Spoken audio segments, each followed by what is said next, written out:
Você acha que sabão é só para tirar mancha da roupa? Fofo! A verdade é que por séculos, sabão foi mais sobre mostrar que você podia se dar ao luxo de não feder.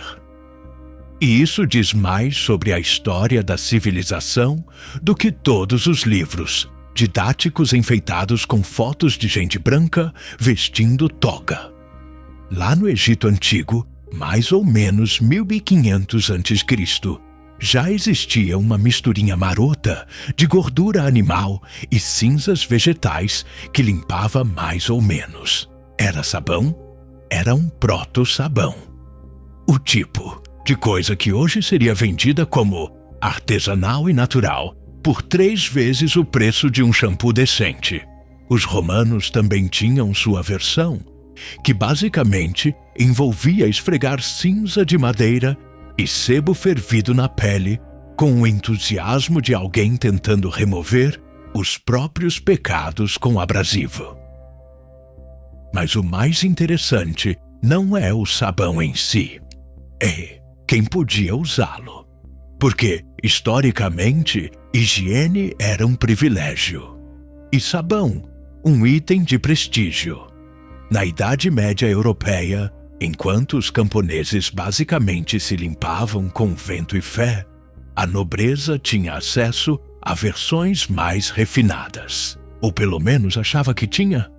Às vezes era só perfume sobre sujeira, mas o conceito era o mesmo. Eu sou limpo, logo eu sou melhor que você. Aliás, não é coincidência que a palavra limpeza comece a aparecer como sinônimo de pureza e moralidade.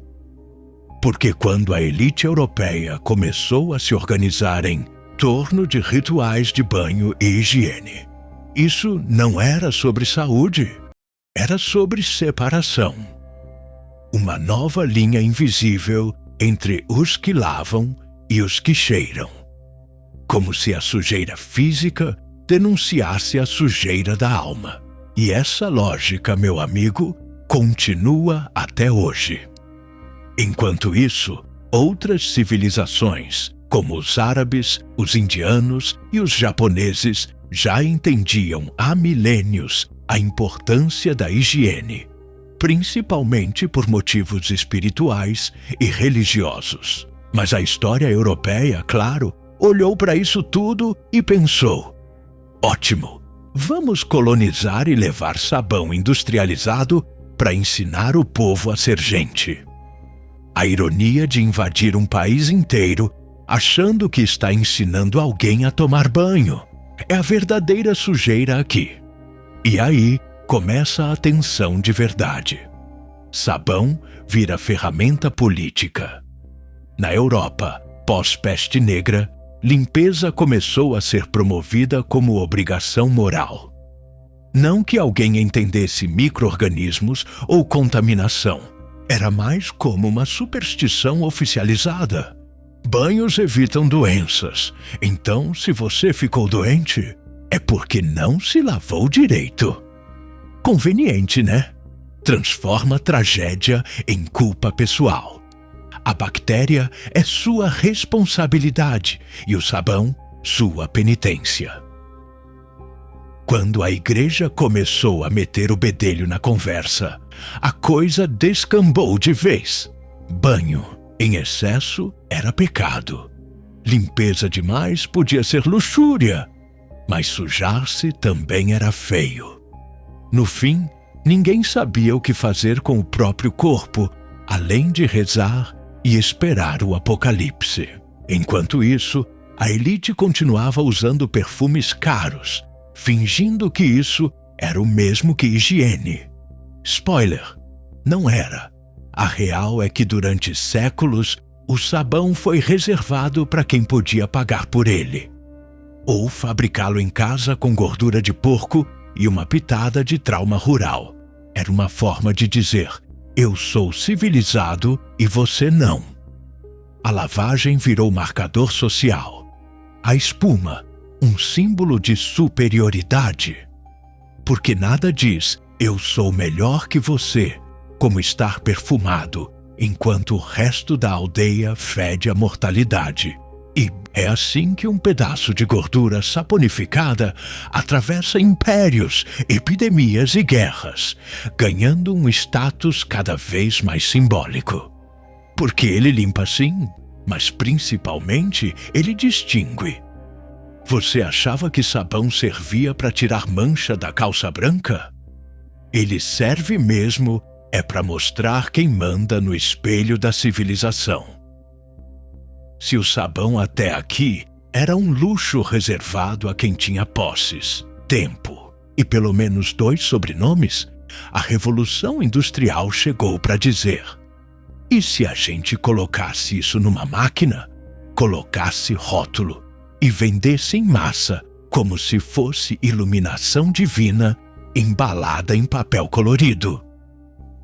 Foi nesse momento que o sabão deixou de ser uma coisa que as pessoas faziam e passou a ser algo que as pessoas compravam. E acredite, isso mudou tudo, principalmente o jeito como você enxerga a própria sujeira. Vamos voltar rapidinho para 1837, ano em que 2 senhores, William Proctor e James Gamble, fundaram uma modesta empresa de velas e sabão. Você talvez conheça esse nome como P&G, uma entidade multibilionária que hoje decide discretamente qual cheiro você vai associar com a infância, o conforto e a ideia equivocada de que uma casa limpa é uma vida resolvida. Eles não inventaram o sabão, mas eles industrializaram a culpa. E isso, meu caro, é marketing de elite. A produção em larga escala transformou um produto caro e artesanal num item básico. Só que com um porém: o sabão agora vinha com identidade. E isso começou devagar. Primeiro com a marca, depois com a cor, depois com o perfume, até que, um belo dia, alguém teve a brilhante ideia de associar o sabão com virtude. Se você acha isso exagero, permita-me apresentar a campanha real dos irmãos Lever, fundadores da Lever Brothers, que mais tarde viraria a Unilever. Soap is Civilization. Isso não é um apelido de campanha, é o nome oficial. Eles imprimiram isso em anúncios, cartazes e até em caixas de sabão. A mensagem era simples e brutal: os povos que usam sabão são civilizados. Os que não usam, bem, precisam ser ensinados. E aí, você começa a entender como a limpeza virou imperialismo com cheiro de jasmim.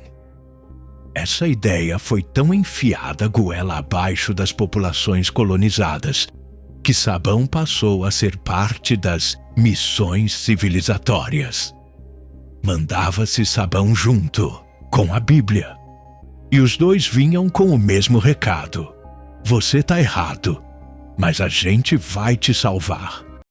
Nada como um banho forçado para apagar sua cultura e reescrever sua história com espuma branca. Mas a revolução de verdade aconteceu quando essas marcas perceberam que não bastava vender sabão, era preciso vender identidade. E para isso, tinham que te convencer de uma coisa simples: você, do jeito que é, está sujo. Seu corpo, sua casa, suas roupas, sua pele, tudo errado. E só existe uma solução: mais produto. O sabão passou a ser vendido como purificação. A propaganda mostrava mães que lavavam as roupas dos filhos como quem apagava o pecado original. Mulheres que esfregavam a casa como se estivessem redimindo toda a história do lar. Tudo isso com música alegre, roupas brancas e narrações que faziam parecer que uma vasilha limpa era o equivalente doméstico à iluminação espiritual. E você caiu nessa. Eu também. Todo mundo caiu. E nem adianta fingir que isso acabou. Você ainda associa cheiro de lavanda oceânica com tranquilidade, ainda sente uma sensação de dever cumprido quando vê a espuma se formando. Ainda acredita que alguma coisa ficou melhor depois de limpar, mesmo que ninguém veja, mesmo que você nem tenha sujado de verdade. Porque o sabão deixou de ser substância e virou narrativa. Uma mitologia em pó. E quando o século XX explodiu com tecnologias químicas, isso só piorou. Os sabões artesanais deram lugar aos detergentes sintéticos, derivados de petróleo, agentes tensoativos que quebram a gordura, o vinco e sua ligação com o bom senso. Agora tudo podia ser limpo. E se podia ser limpo, deveria ser. E se não fosse, então você era um fracasso moral. Porque na lógica do novo capitalismo higienista, sujeira não é falta de produto, é falta de caráter.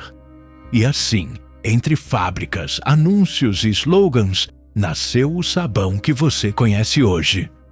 Embalado, perfumado, testado dermatologicamente e vendido com uma promessa que ninguém consegue cumprir. Viver limpo o tempo todo, em um mundo feito para sujar. E você, achando que só queria uma roupa branca.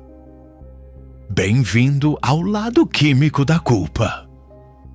Em algum momento da história, aquele ponto cinzento entre propaganda patriótica e manipulação descarada, alguém percebeu que sabão não era só para lavar roupa, era para lavar cabeça. Porque, quando o mundo entrou em guerra, até a espuma ganhou patente militar. Vamos começar com um detalhe sujo. Na Primeira e na Segunda Guerra Mundial, o sabão foi considerado recurso estratégico. Isso mesmo, estratégico. No mesmo nível de munição, combustível e comida. Porque sem sabão, soldados adoecem, feridas infeccionam, uniformes apodrecem e a moral desce pelo ralo. Literalmente. Mas como tudo que o ser humano toca vira arma ou argumento, sabão virou bandeira ideológica. De um lado, os aliados usavam campanhas para associar limpeza com civismo, saúde e patriotismo. De outro, os nazistas levaram o conceito de limpeza a um nível grotesco. E não é exagero. O regime nazista transformou a metáfora da higiene em doutrina racial. A expressão limpeza étnica não foi inventada por eles, mas foi usada com uma frequência tão mórbida quanto o sabão em propaganda doméstica. Para o regime, limpar a sociedade envolvia remover tudo que não se encaixava na sua visão distorcida de pureza. Pessoas viraram sujeira a ser eliminada. Um conceito que, de tão absurdo, parece irreal. Mas era estampado em murais, discursos, escolas, e enquanto isso, nos campos de concentração, o sabão assumia uma presença ainda mais macabra. Há relatos, alguns confirmados, outros cercados de controvérsia, de que prisioneiros eram usados para produzir sabão com gordura humana. Essa alegação, apesar de contestada por alguns historiadores quanto à escala em que realmente ocorreu, virou símbolo de um horror que mistura biologia, indústria e crueldade com um cinismo sem paralelo. Pense na ironia de um produto feito para limpar o corpo, sendo usado como ferramenta simbólica de aniquilação. Mas não foi só na Alemanha. No mundo inteiro, o sabão virou código de conduta. Se você se limpava com frequência, era civilizado. Se não, suspeito, perigoso, anti-higiênico, inimigo potencial. O conceito de higiene foi, por um breve e terrível momento, uma forma de controle social. Um filtro, um pretexto. Enquanto isso, Na base da pirâmide, o povo comum enfrentava racionamento de sabão. Sim, durante a guerra, as gorduras animais e vegetais, base para a produção de sabão, foram redirecionadas para fins militares, fabricação de explosivos, por exemplo. O que antes limpava suas mãos, agora explodia trincheiras. É isso. O sabão virou munição. A gordura da sua avó foi parar em uma granada. Campanhas educativas foram lançadas para ensinar como reutilizar o sabão. Um código elegante para se vire com as sobras e agradeça por estar vivo. As donas de casa passaram a ser instruídas a economizar espuma como quem raciona a esperança. Porque afinal, até a limpeza virou campo de batalha. Mas o mais sutil e talvez mais assustador foi a maneira como essa lógica permaneceu depois da guerra. O mundo voltou ao normal, mas o conceito de limpeza como símbolo de poder já estava entranhado. A propaganda não acabou, só trocou de tom. As marcas voltaram a vender sabão com rostos sorridentes e slogans otimistas. Mas a culpa, a vergonha e a ideia de que ser limpo é ser melhor continuaram ali, discretamente embutidas entre as linhas do rótulo. O sabão virou promessa de paz, mas ainda carregava o cheiro da guerra. E você? Você continuou comprando, achando que fazia parte de um ritual doméstico, sem perceber que estava consumindo todos os dias um produto com passado de campo de batalha e propaganda institucional. Um símbolo de pureza que já foi usado para justificar o impuro. E se agora isso parecer um pouco amargo para engolir, ótimo, porque talvez esteja na hora de perguntar o que mais a gente anda esfregando com orgulho, sem saber de onde veio, ou porque mesmo hoje tanta gente ainda acha que o limpo é o certo e o sujo é o problema. Spoiler, nem sempre é o contrário, mas muito frequentemente é. Você cresceu achando que sabão era só sabão, que o cheirinho de lavanda do seu lençol é apenas conforto embutido em pó. Mas aqui vai a revelação desconfortável. O sabão moderno não está mais tentando limpar só sua casa. Ele quer limpar você. Ou melhor, te convencer de que você é sujo. Sempre, o tempo todo, por dentro, por fora, e até onde nem a luz do sol entra. Esse é o ponto em que a indústria de limpeza passou de utilitária para quase religiosa. Porque em algum momento, entre a Segunda Guerra Mundial e os comerciais em 4K que você vê hoje, as empresas de sabão descobriram uma verdade suja sobre a psique humana. Se você convencer alguém de que ele é impuro, ele vai comprar o que for para se redimir. E foi aí que a limpeza virou culto. Tudo começou com a mudança no tom da propaganda. Antigamente, sabão era vendido como solução prática. Tira manchas, mata germes, brilho imediato. Agora, é sobre quem você é. Veja bem, a roupa cheirosa é a roupa da mãe dedicada. A casa perfumada é a casa da mulher forte e organizada. O corpo limpo é o corpo confiante e digno de amor. Isso não é marketing.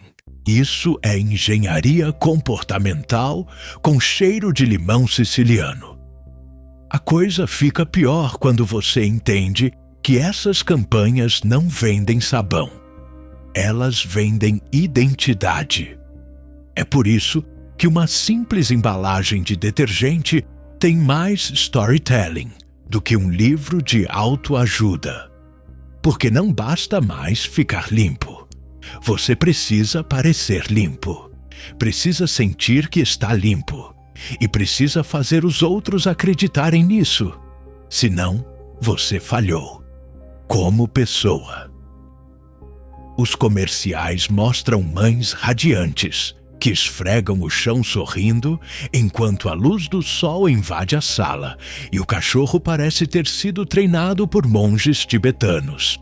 Nenhuma olheira, nenhuma frustração, nenhuma dúvida existencial sobre passar 3 horas esfregando uma panela que você nem queria sujar. Você acha que isso é representação da realidade? Não. Isso é chantagem emocional. É como se, ei, Marca dissesse: você se sente uma fraude porque sua casa não parece com isso.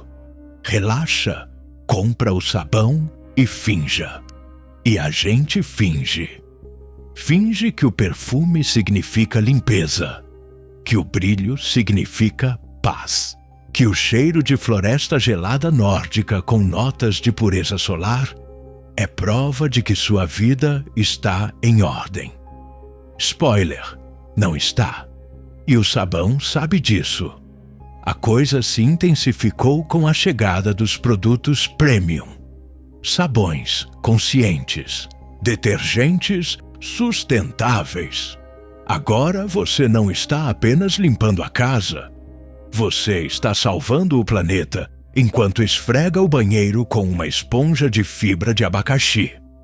Você se sente moralmente elevado porque pagou mais caro por um sabão que vem numa garrafa feita de algas biodegradáveis que choram quando você recicla errado.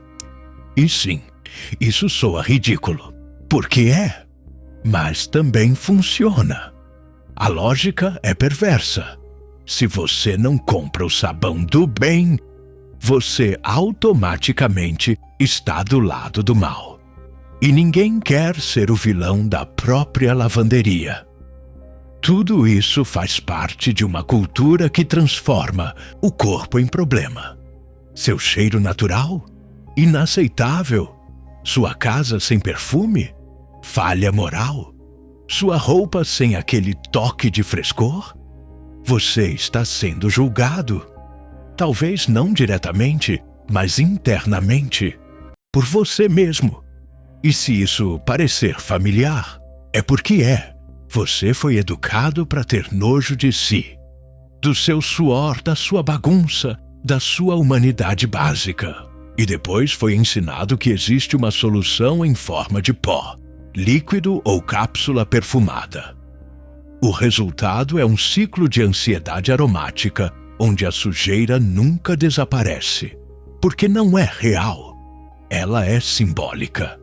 Você limpa para se sentir digno, para se sentir no controle, para fingir que a vida está em ordem, mesmo que o armário emocional esteja pegando fogo por dentro. Então, da próxima vez que você comprar aquele novo sabão, com promessa de limpeza profunda com toque de amor, respira fundo e pensa: será que é sua camiseta que está suja? Ou é só sua autoestima? Pergunta retórica, mas se doer um pouco, tá funcionando. Parabéns! Você venceu o cheirinho de roupa mal lavada, domesticou o mofo, derrotou a gordura da frigideira com táticas químicas de última geração. E, sem perceber, assinou o atestado de óbito do planeta. Porque, enquanto você estava ocupado ensaboando o sofá com espuma que remove até traumas, os rios morreram. Literalmente, um sabão de cada vez. Detergente moderno parece mágica. Branquinho, cheirosinho, dissolve gordura como se tivesse sede de caos e sai enxaguado com um sorriso. Mas o que você está jogando pelo ralo, dia após dia, são toneladas de surfactantes sintéticos, fosfatos, fragrâncias artificiais e microplásticos que simplesmente não somem. Spoiler: a Terra não tem tecla, limpar histórico. Esses componentes não se degradam facilmente. Eles vão para os rios, para os mares, para os sistemas de água e seguem circulando como fantasmas espumantes de uma sociedade obcecada com a própria limpeza. E se você está pensando, mas o sabão biodegradável que eu comprei na prateleira verde, fluorescente com folhas desenhadas, sinto informar, a maioria dessas fórmulas são greenwashing, marketing de culpa, a limpeza eco-friendly que só limpa sua consciência. Vamos de referência real. O relatório do United Nations Environment Program de 2021 já deixava claro. Os produtos de limpeza domésticos são uma das principais fontes de poluição invisível urbana. Invisível, sim, porque não é petróleo vazando ou esgoto cru jorrando. É uma espuma fofinha e inofensiva, até você perceber que ela acabou com a vida aquática de um ecossistema inteiro. E o pior é que ninguém quer saber, porque dói mais aceitar que seu amaciante preferido está matando algas do que simplesmente comprar o refil com cheiro de chuva tranquila.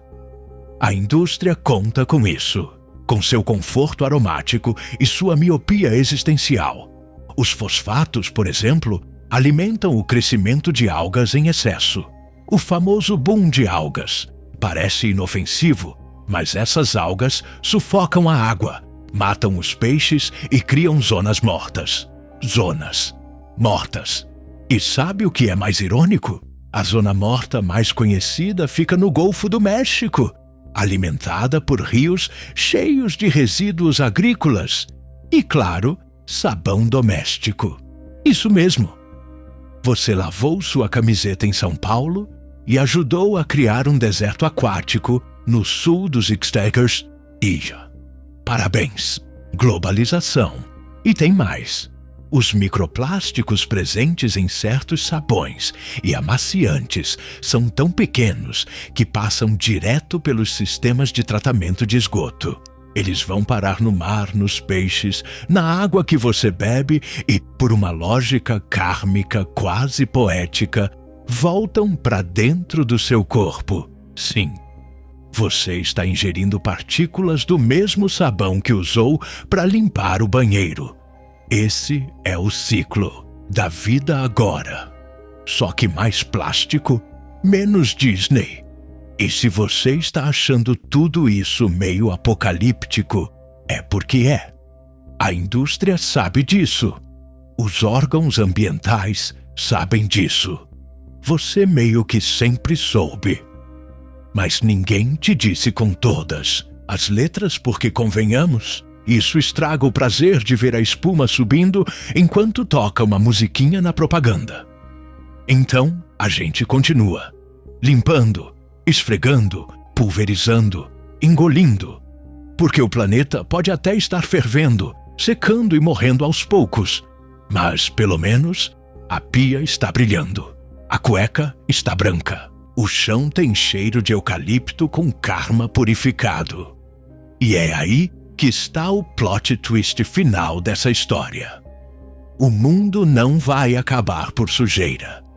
Ele vai acabar esterilizado, desinfetado, desodorizado, com a roupa limpa, o chão brilhando e a natureza implodindo em silêncio. Você queria um final limpo? Aqui está. Só não diga que não foi avisado. Então é isso. Um pó branco, um marketing genial e um planeta ensaboado até a morte. Se você chegou até aqui, parabéns. Não por entender tudo, mas por ainda conseguir encarar a sujeira por trás da limpeza sem correr para o banho mais próximo. Se tiver alguma teoria, trauma ou sabão favorito, deixa nos comentários. Vai que no fim das contas, confessar também limpa.